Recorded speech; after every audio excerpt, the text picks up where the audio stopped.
welcome to another great episode of Let's Go On Some.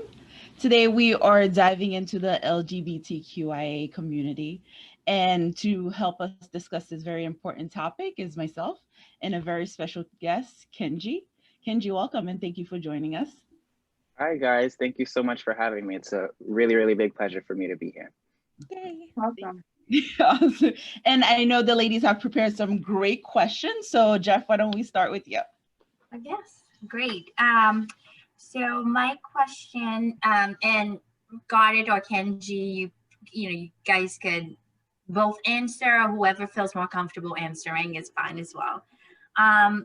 If you could please take us through the process of the timeline of becoming or understanding your sexual orientation, please. So I can go dive in and straight into this question. I feel like throughout my whole entire life, especially in my earlier childhoods, around the ages of 5, 6, 7, I didn't really know what word to express my feelings at the time. I always knew that I was a little bit different in comparison to all of my peers at school and everything like that. And, around that age in elementary school, it's normal for, boys and girls to have their first kisses and Sorry to interrupt you. Where did you grow up? In New York. New York. So Okay. both Haitian from both parents on both sides. So I'm definitely immersed in our culture, but born and raised here in New York in Long Island. Yeah, you can keep going. Sorry.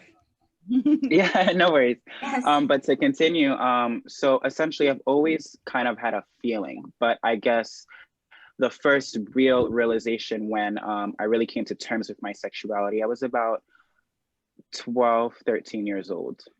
And during that time period, it was, a little bit scary because again, the culture that we grew up in, it made me kind of suppress those feelings and kind of put them to the side and say, oh, this can't be, let me just shove it in, a room somewhere and not deal with it. So I dealt with that for a couple of years until I didn't officially come out until I was 16 years old. Wow. What about you, Gardet? Well, I can definitely echo Kenji in this one. To me, growing up, I always knew I was attracted to women even before I knew what attraction was. I would catch myself, just lingering and looking a little bit too long than normal, but I didn't understand what it meant until later on, obviously.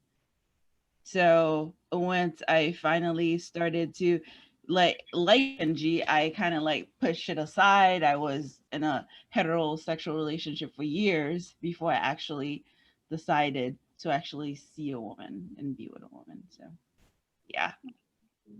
What age was that? Look at you, Jeff, on asking the tough questions. Well, okay. So my first experience with a woman was maybe when I was 12 or so, and then later on in life. Okay. So pretty early on, getting, knowing that something is not, you're not, like you mentioned, different from your peers. Definitely. So I think, yeah, so it's not something you just one day or another, it happened. Right. Pretty early on, you kind of have some indications that, yes, I find this person attractive. Thank you for answering my question. I really appreciate it. Great. I'll go. My question is, it is often said that coming out can be difficult. Can you tell us a little bit about the process of coming out to your family or friends? Well, coming out is very difficult because, you never know what the answer is going to be. You don't know how your family or friends are going to take it.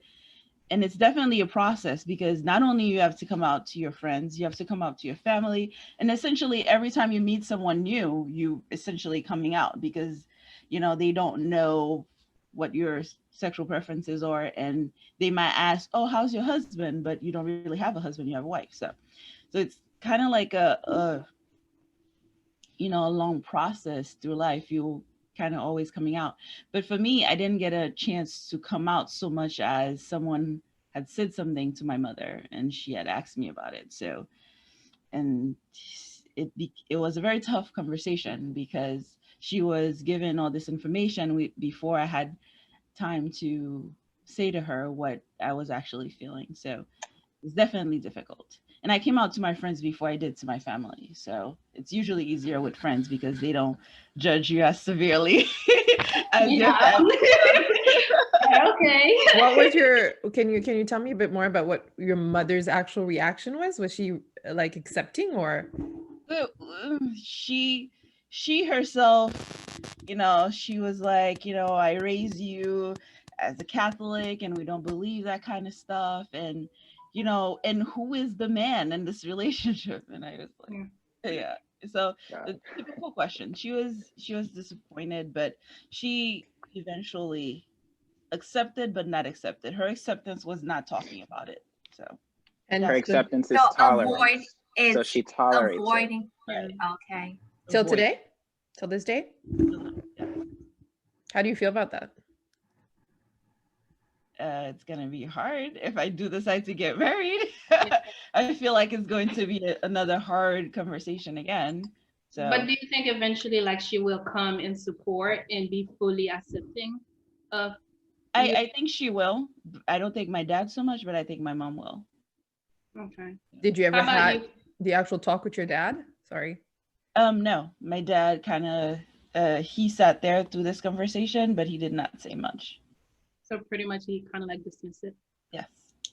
We're going to give Kenji the time to answer the question as well, but I just wanted to make a point. I think this is very typical of I well, I'm Haitian, so I can speak, but the response that or reaction that your parents had, I think it's very typical in our community where the mom is, like you said, Kenji, more tolerant. It's my child, so I'm not going to completely disown them. But usually the dads, they just very silent. It's almost like they're just processing it, but not even letting You know their what they're kid processing. know what they're really thinking.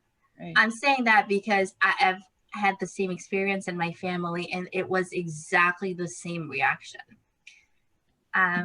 What are your thoughts, Kenji? Yes. I mean, to go off of what you're saying, I completely agree how, mothers and other family members, especially in our Haitian culture, they're very tolerant. And I believe there's a huge difference between acceptance and unconditional acceptance and tolerance. And the way you described your mother's reaction and how, she supports you kind of by not, speaking on it or saying anything, or it's not really, she's not really giving you the blatant open support. That's tolerance. In my experience with coming out, as I said, I came out when I was 16 years old. And at the time I was living a normal, typical suburban high school life. So coming out was still very difficult and very scary because despite everyone around you knowing or guessing or being like, oh, he's gay, she's gay, whatever.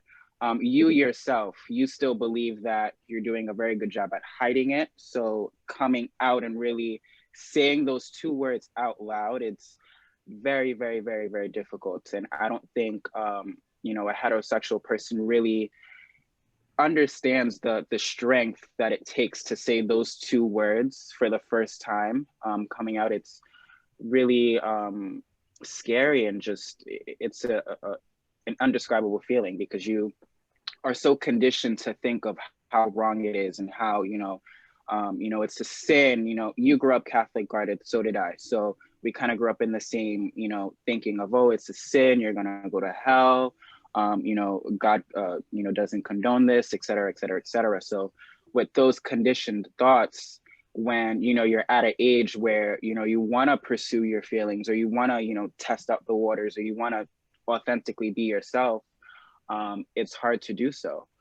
So me coming out to my friends, they were very accepting, even though it was hard for me, as I said, to come out and say those two words. It was, I'm very blessed to say that, in terms of my friends, it was not too much of a surprise, or they weren't too shocked, I will say. Certain family members as well, like certain of my close cousins and stuff, I did come out to them at that time as well, and they were completely accepting. With my family, that's a little bit more of a longer topic. Just at the time, I didn't come out to my family directly, and even still now to this day, my family definitely does know, about my sexuality at this point and who I am, because I'm apologetic at this point. But because of my family's beliefs and again, our culture and everything, I've never truly had the courage or the opportunity to come out to my entire family and say, your nephew, your son, your godchild, so on and so forth, is gay. So that's a conversation you never had with them. That's a conversation that no, I've never had. There has been, instances where they have given me hints as to, oh, like, we think you're this, or, open up or whatever. But no, I've never actually sat down and had a full conversation with them regarding it. But I have my reasons as to why.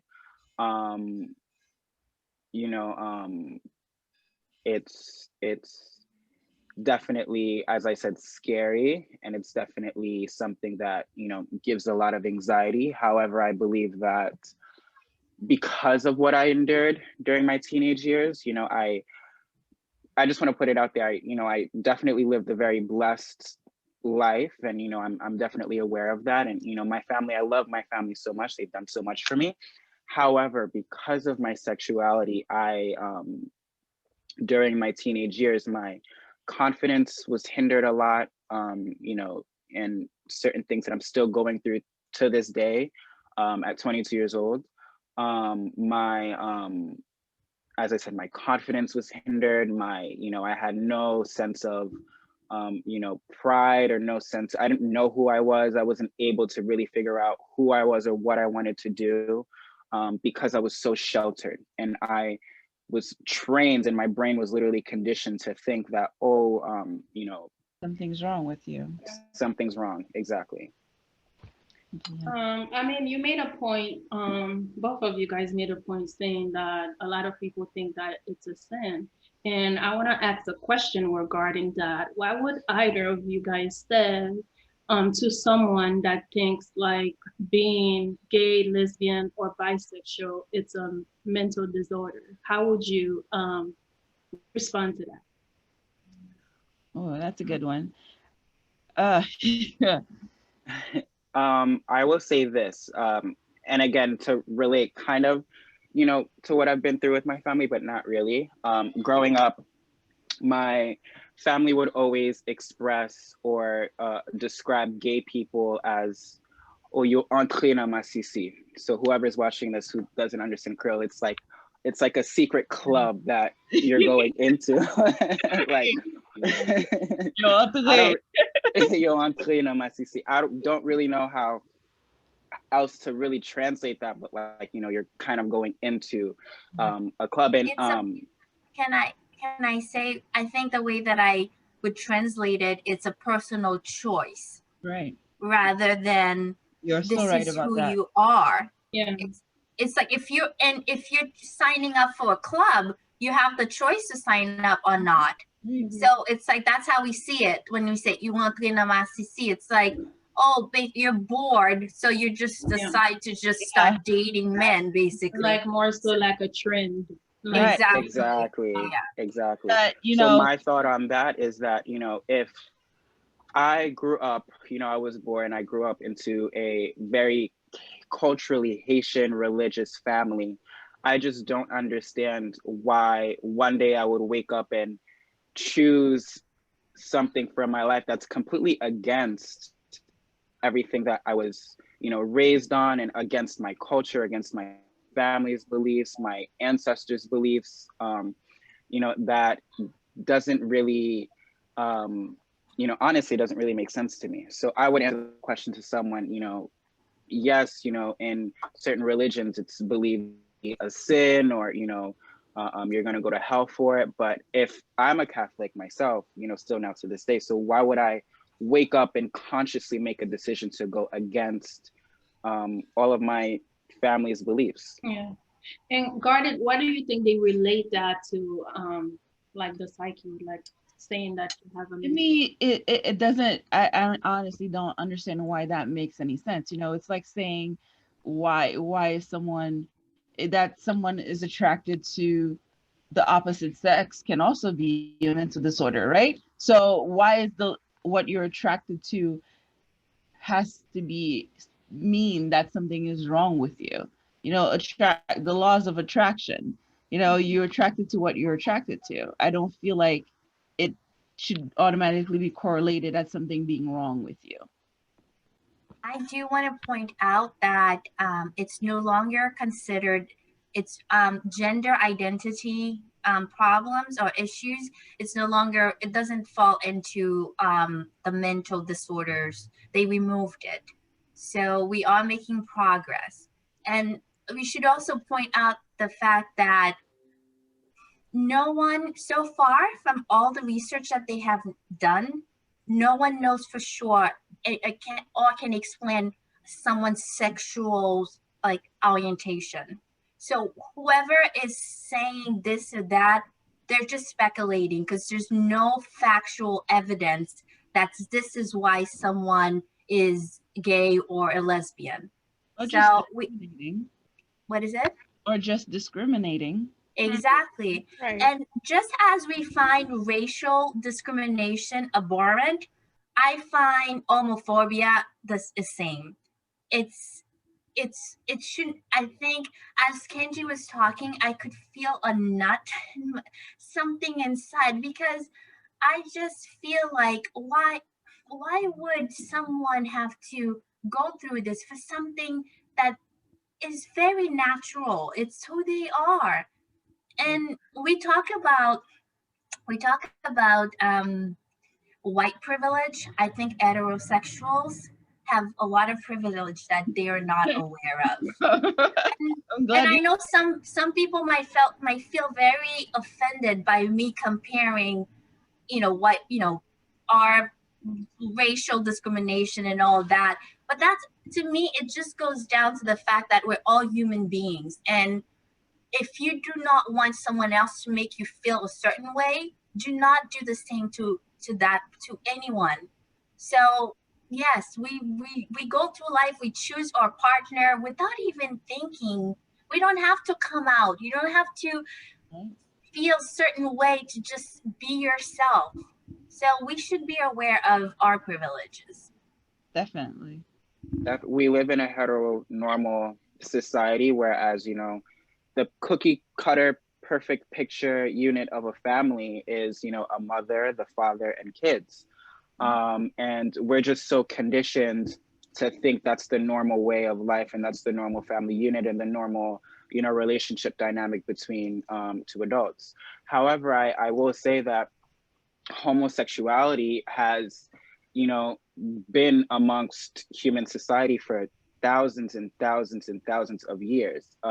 However, it's just our history has been suppressed, and we're erased out of history books, and images have been taken off, and we've never really got a chance to portray or show our true history within human society because of precedents that have been set. 2,000 years ago, someone decided that the perfect family unit is a woman and a man and children. However, during that same time period, they may have been two men in a relationship with kids, or two women in a relationship with kids, or but because of the precedent that has been set as oh, the perfect family unit is this, years and years and years and years have gone by where we've just trained and conditioned humans to think that this is the right way of doing it. So I think now, in our lifetime, we're definitely progressing. A lot of work does have to be done, but we're definitely removing that, stereotypical family unit out of our heads, I will say. Definitely. Yeah, there seems to be like a social construction around like, gender and sexuality. And we impose like these expectations on like individuals. And I guess my question is like, why do you think, I know in some communities, like, the idea of like maybe even a third gender or third sexuality, something outside of like the heterosexual normative, please correct my vocabulary if it's incorrect. But it's something outside of that does exist and it's been accepted in other communities. Why do you think that there's so much opposition to the LGBTQIA community and in Haitian culture? Well, I think to one, it's because there hasn't been, like Kenji mentioned, it hasn't been portrayed as something that is normal. So they're not used to it. That's one. Second, there's a lot with religion has to do with it, Based. basically believing that, it's a sin and it's wrong and it should not be happening. And also we tend to be very sticklers. We don't like change. In the Haitian community, that's one thing that we struggle with. We are hard to change. It's hard to get things to move along and to be different. And when you're different, it's automatically seen as a threat. What do you think, Kenji? I will say, in our culture, especially in Haiti, I think a majority of the population lives off of survival. And when I say that, I do want to make it a point, not everybody in Haiti is, dirt poor, super poor. But if you think of, the average Haitian child that is born, you're essentially raised on survival. You think of, what am I going to eat today? How am I going to make money? How am I going to go to school, et cetera, et cetera, et cetera. So if you're dealing with these feelings as a young Haitian boy, as a young Haitian girl, and that these internalized feelings or lies inside of you, you're not able to essentially express it because there's no representation. There's no one to really go to really, speak on, this topic or really try to figure out, who you are. Because just imagine, you being, a young child in Haiti and, you go to your mother, your father, older sister, brother, whoever, and you say, oh, I may, have this feeling of, me being a little bit different amongst my peers. They're probably going to respond, oh, something ridiculous. Yeah. Something smart like that. So I think it's mostly because we're raised off of survival, and as Gardet said, we're not used to change. And I think it would take a huge mental, it takes a large mental capacity to really sit down with someone and kind of come to an understanding of who they are and how their sexuality is, a small portion of, who they are. It doesn't make up the entire definition of who they are. I think that's another issue as well within our community. As soon as, a Haitian person may meet someone, they may find them really polite and really nice and, overall a good person. But as soon as, they get an inkling of their sexuality, or the person may, express their sexuality in, a certain way, all of the good thoughts, all of the positive thoughts about that person goes out the window. That's the only thing that They the focus Haitian on. person, they focus on. So it's Exactly. almost So seen as like a threat or something, a threat to survival. Mm-hmm. Right, because absolutely. you're pointing something about yourself that may, quote, that may get you killed, get you hurt, get you punished, you're pointing that you're different from everybody else. So automatically you don't want to survive. That's what, it's anti-survival instincts. And I think a lot of individuals in Haiti today, even though the representation may not be there, but I think, again, based on how, we're all raised based off of survival and everything, I think a lot of individuals are living with suppressed feelings to this day, just to be able to, survive, and they go off what they see. If, as I said, a young boy may, have certain feelings of, having attraction towards other men, you're going to suppress those feelings because what you see around you, you see that it's not accepted. You see that, gay people get scrutinized, and it's in our culture, it's in our music, it's in our, to scrutinize us. So you're gonna suppress those feelings, and you're gonna follow, you know, your father, your brother. You're gonna have a bunch of kids, and just continue the Haitian definition of what masculinity means in Haitian culture. So basically, that's like living a life, living your entire life, not truly being who you are. That has to be something really hard to deal with. Definitely. I definitely cannot. Oh, sorry, I don't know. No, No. you go ahead. I definitely can't imagine. It's not even a thought that could be in my brain if I was still in the closet today. I definitely, my heart hurts for people that are not truly able to authentically be themselves and authentically express themselves, because I think it's a huge disadvantage to who you are as a person and your growth as a person as well, you know? Yeah, I agree. I remember I had trouble trying to understand. I come from a heterosexual background, so it was difficult for me to understand what the like experiences of like coming out and what the experience of like being closeted is. But like I remember I asked a friend who is part of the LGBTQIA community. And he basically said, like, it's like imagine you being, as a heterosexual person, you being conditioned to believe that you were supposed to be homosexual your entire life. And you had to fight the urge, you have to fight heterosexual urges your entire life. That's the kind of like battle um and difficulty that comes with being closeted and, having to being pinned against this identity that doesn't fit you.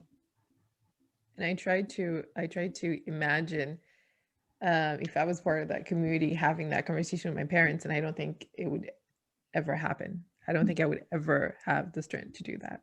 Oh my gosh. So I have a lot of respect for other people. Yeah. I mean, it must be hard, but somehow, eventually you have to be yourself. I compare it to people that are afraid to kind of like, I don't know, I feel like the Haitian community or growing up in a Haitian household, it's always something that you're scared to open up to your parent about, regardless if it's your sexual preference, you having sex, you having a boyfriend, it's always something. I feel like we need to make it safer, and we need to understand and be more accepting towards other people and whatever they're going through.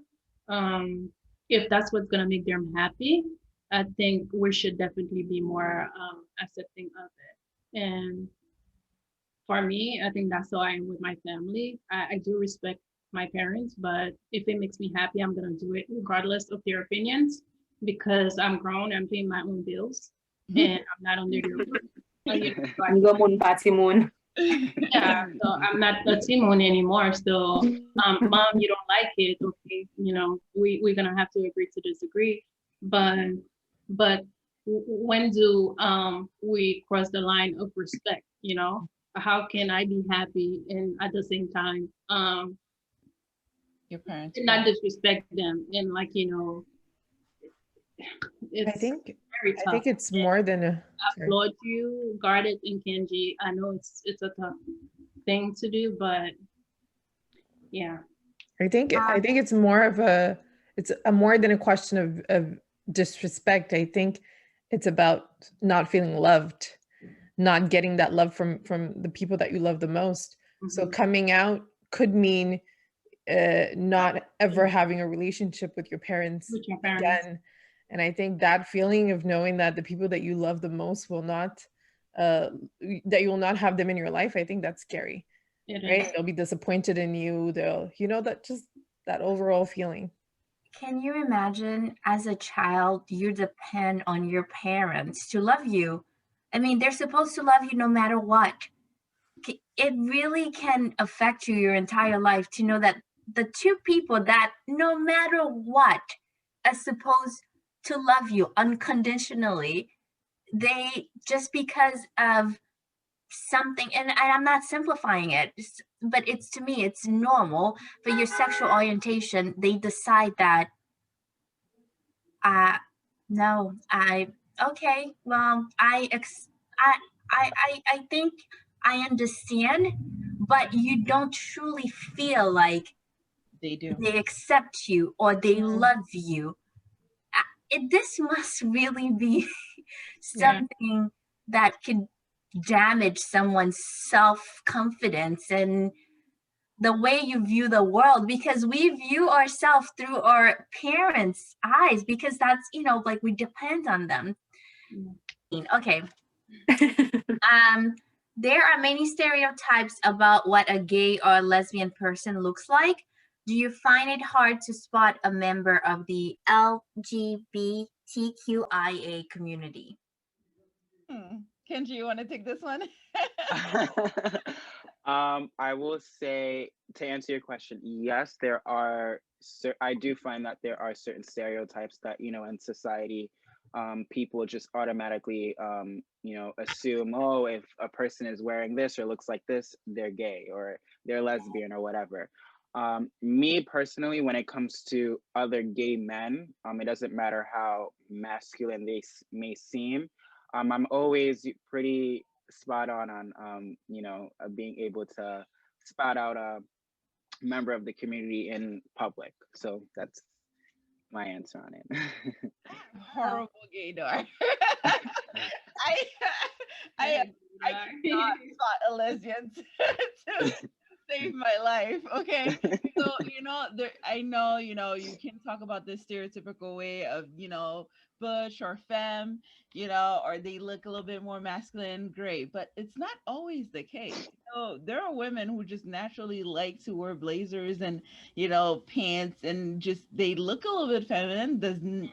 Masculine does not mean that they're a lesbian. So it's really hard for me to spot a lesbian. Have you ever spot something like, a person, but it's like wrong? Like you thought, the person was gay, and then you go and start flirting, and you're like, nope, you're barking on the wrong. Only at a game. Absolutely. Only at like a nightclub. That has happened to me one time at a nightclub. But I was, in my defense, I was inebriated. So because I've been approached a few times by females, so I don't know if I look like, No, it's just because you're hot. That's all. Just because you're hot. It's your hotness. That's it. Yeah, I've been approached by women too. Like apparently, because I wear Birkenstocks in the summer. I did not know that, but like apparently, like I guess that's way to. Got it. Oh man. Yeah, apparently Birkenstocks. Ooh, that's a funny one. Oh. Yeah. Is there such a thing as gender roles and a relationship? And is there a man? Is there a woman? Like, how does it play out? That's no, I don't. There's no gender role. There's not like, oh my gosh, this lesbian is gonna be the husband and this lesbian is gonna be the wife. We are both wives, and some of us might like to do different things. You might have women that are more into staying home and cooking, and some are just not. So there's no gender roles. You can't just say this, oh well, she's the man in the relationship or in this family. There isn't, and that's the whole point. So I agree. I find that every relationship dynamic is different, and every relationship dynamic, in people's own individual relationship, they do what works for them. I wouldn't say, as God had said, there's like roles like, oh, this man is the wife and this man is the husband. I just think that, again, within their own relationship dynamic, they may take control over certain things, just naturally about who they are. And that's kind of something that I find that actually I prefer in relationships, because I find that in a normal heterosexual relationship, men and women are expected to fit in certain roles. Again, because that's just how we're conditioned to think. But in gay and lesbian relationships, there's no such thing as like, oh, I have to do this and I'm expected to do this. Like, no, you mesh and your relationship flows as you are as a person. Definitely. Agreed. Well said, Kenji. Beautiful concept. Thank you.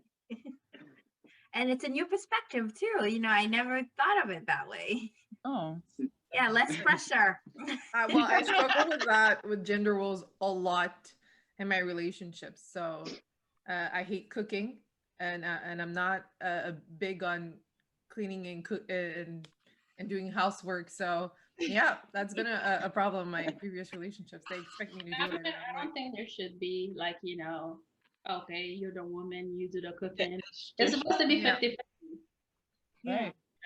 It's 50-50. With that being said, so what can someone do to diminish prejudice and discrimination against the LGBTQIA? Well, for me, what I think is just speaking up. When you see someone is being, treated differently just because of their sexual orientation, speak up, say something about it. It's even worse when you know better and you letting it go on. Because the person that's doing it, chances are, they're not educated well in the matter, and they don't know any better. So what we can do, as a community is help stop the spread of the hate. Mm-hmm.